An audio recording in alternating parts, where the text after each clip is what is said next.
What is going on, guys? It is Wrestlelamia here, back with some more news. Join us now as we look at this week's edition of Raw, as well as the wildest news stories and rumors you need to know, including the latest Uncle Howdy QR codes decrypted, the secret behind Liv Morgan, a young wrestler passes away, Asuka is injured, and much more. Be sure to subscribe and hit that notification bell for daily wrestling videos, and follow us on Facebook for exclusive lists. Also check out our new videos on Wrestlelamia XL. As always, we won't recap the show, but just look at the good, the bad, and the downright ugly. As always, we start off with the good as number 1, an excellent built King of the Ring / Queen crown. That the WWE has a big PLE coming up on May 25th. Unlike the build for Backlash, the WWE is getting right to the point. There's a huge show coming and you don't want to miss out. While pacing is crucial for storytelling, this is pro wrestling, not War and Peace. Wrestling shows should give fans just enough time to catch their breath before throwing them into a new series of stories at a breakneck pace. Wrestling is a roller coaster, not a merry-go-round. Number 2, WWE making good use of its tournament. The King and Queen crown is off to a great start after last night's matches. The King of the Ring has an uneven history even during the show's early years, when fans would see star-making wins and reigns by wrestlers such as Owen Hart and Stone Cold Steve Austin, only to endure complete duds like King Mabel or Billy Gunn. The various attempts to revive the tournament, including an edition of the Queen's Crown, have flopped, not so much because of the winners, but how they were booked. While it's impossible to say how the WWE will book the eventual winners, it's off to a great start in using the tournament to introduce newly arrived stars such as Ilya Dragunov and Lyra Valkyrie, wrestlers who could use a boost such as Zoe Stark, and wrestlers WWE wants to push even further, that being Gunther. Number 3, usual hilarious R-Truth antics. Did you know the NCAA is a minor league wrestling promotion? Well, apparently R-Truth does, which is why he tried to book a match between himself and The Miz against the University of Connecticut's men's basketball team. This segment was another example of WWE doing a mainstream crossover, as it brought in UConn's coach Dan Hurley to participate in the segment, which was all the more apropos because Raw was in Connecticut. Number 4 is Bron Breakker sneaking into the King of the Ring. Could recently drafted Raw superstar Bron Breakker find his way into the King of the Ring? Breakker asked Raw General Manager Adam Pearce why he's not in the tournament, a valid question, and Pearce seems to be ready to throw Breakker a bone. Could this lead to Breakker substituting for a wrestler who is unable to compete at the tournament, or will Pearce give him a title shot down the road? Number 5, Dominic and Carlito could make a great scumbag pairing. Dominic Mysterio is the WWE's resident scumbag, but Carlito has plenty to teach Dirty Dom when it comes to underhanded tactics, a situation that could play out into both men teaming up. It rarely hurts to have a veteran by your side, and a Dominic-Carlito combo could liven up an already popping tag division and give Carlito some time in the spotlight. And Judgment Day drama continues.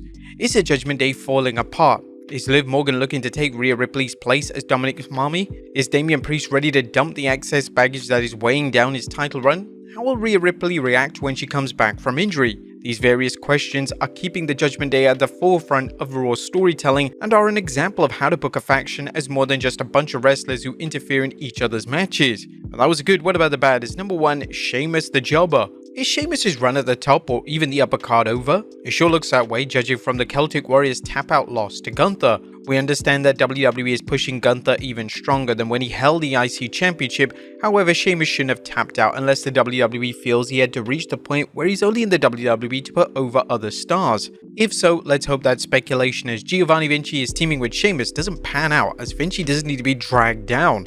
And number 2, Triple H falls to the earth. Last night was another example of Triple H's bad timing management skills. The game ambitiously booked 8 King of the Ring and Queen's Crown tournament matches, but had to reschedule 2, moving them to live events this weekend. While Raw still aired 7 matches and the usual array of interviews, backstage segments, and hype videos, it's a reminder that Triple H needs to cut the fat and give fans more matches. Triple H is doing a fantastic job with storylines. Nonetheless, the roster size means he has to master the details of adding matches and storyline segments unless he wants his undercard to atrophy and some storylines to plod along.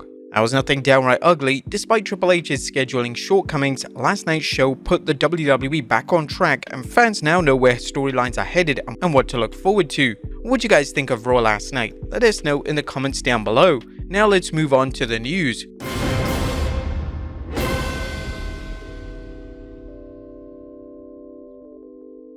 Our first story looks at WWE amping up Uncle Howdy mystery. Atop of today's news are the latest developments in the mysterious QR clues that have been popping up in WWE. Let's look at the latest. First, the QR code Decrypted. What is the latest QR code that aired on WWE TV and what are the hidden messages inside of it? The The WWE aired another QR code on Raw, this time during CM Punk's talk segment. As always, the internet's array of digital detectives went to work cracking the code. The latest QR code led to another video, this one with a message that some fans confirmed their belief about who will join Uncle Howdy in WWE.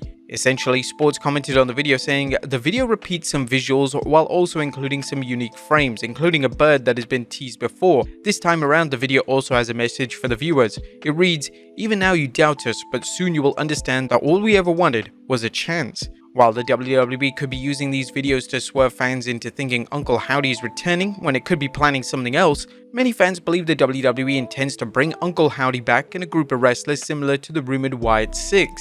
One wild card in the game is Matt Hardy. Hardy's AEW contract expired, and while he's appeared in TNA Wrestling, he is not believed to be under contract. Given Hardy's wish to end his wrestling career with a significant program, it's easy to imagine Hardy showing up in WWE and joining in on whatever storyline the company is cooking up for fans. Next up, did the WWE clue fans in on the Wyatt 6 debut date? Now again, we're using the term Wyatt 6 simply because that's the most popular theory about who will be joining Uncle Howdy's group, assuming of course that it's Howdy who is behind the QR codes. Fans are asking this after the WWE aired another clue, this time during Backlash France. Ex-user Crimson tweeted, "Like the Backlash QR code, we got these random numbers, VXXV, which are 25th May, the date of the King and Queen of the Ring in Saudi Arabia, and it's also the birthday of Taylor Rotunda, aka Uncle Howdy." What do you guys think of this latest clue? Are you looking forward to the WWE's latest mystery playing out? Next up, WWE turning the heat.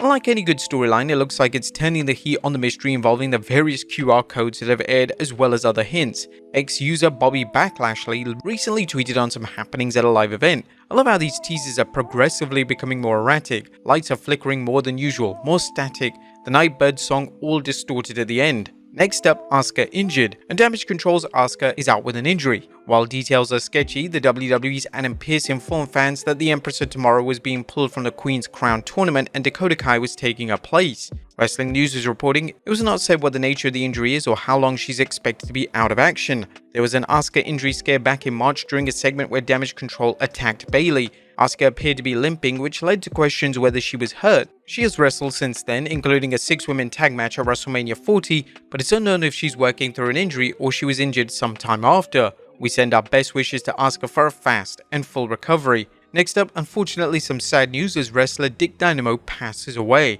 And sad news to report as wrestler Dick Dynamo, aka Brandon Holman, has passed away at only the age of 26. Combat Zone Wrestling, one of the several promotions where he worked, tweeted the following statement. "CZW is incredibly saddened and devastated to learn the passing of Brandon Holm, better known as Dick Dynamo. Brandon was an incredibly unique and enthusiastic energy in and out of the ring. His hard work, dedication and love will be unbelievably missed. We'd like to send our thoughts, deepest condolences to his family, friends and loved ones." Maryland Championship Wrestling, another promotion where Dick Dynamo competed, tweeted, "With a heavy heart and complete loss for words, the MCW Pro Wrestling family mourns the loss of Brandon Holman, better known to fans as Dick Dynamo. Brandon was the epitome of hard work and was never one to shy away from a challenge. Our thoughts, prayers and deepest condolences go out to his family, friends and loved ones during this difficult time. For anybody out there who feels that the world has left them behind, you are important, you matter, and you are not alone." And we send our heartfelt condolences to Dick Dynamo's family, friends and colleagues. And finally, Liv Morgan messing around with Dirty Dom. And last but not least, the QR codes aren't the only Easter eggs popping up on TV. The WWE has been dropping hints that Liv Morgan and Dominic Mysterio have an office romance going on, the latest being a clue scene with Liv Morgan. Liv has a purple bandana in her pocket. A similar looking purple bandana just so happened to be on Dominic Mysterio earlier on Raw, which has fans buzzing whether Liv Morgan's vow to take everything from Rhea Ripley includes her boy toy. But there you have it folks, our look at Raw as well as the wildest news stories and rumors you need to know. Be sure to leave your comments down below, and I'll see you next time with some more wrestling content.